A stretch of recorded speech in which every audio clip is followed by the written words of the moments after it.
Hi, this is Rolf Swinton, and I want to take you through our view about the mobile market and generally how it's changing and in turn changing people's own behaviors and how we're using that to understand changes in consumer behavior.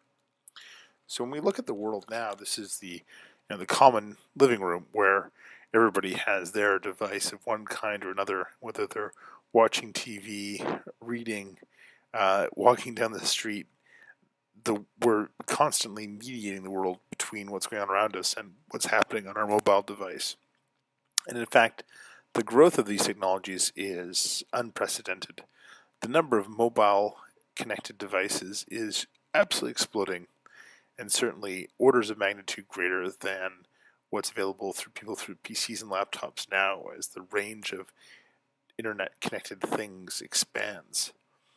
And it's the rate of adoption that's also exploding. So if we look at what's happened with Apple, when they sold their first iPods, they were ecstatic with selling a couple 100,000 iPods in the first 3 quarters.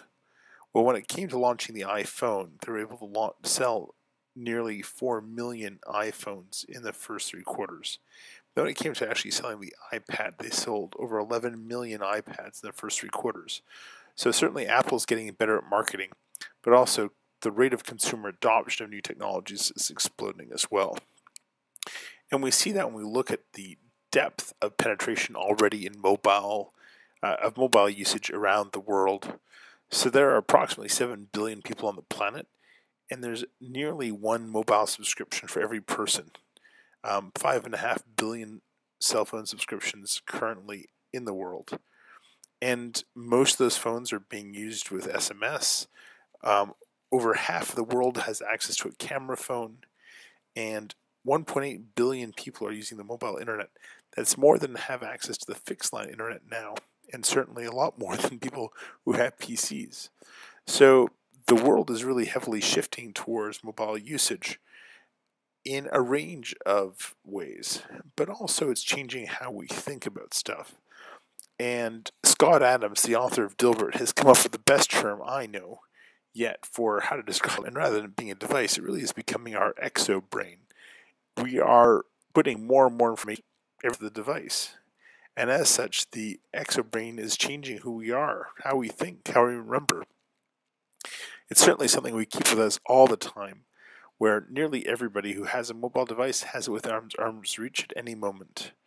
We're even outsourcing parts of our memory to it.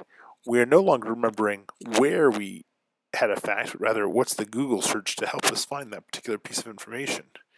We don't share these things.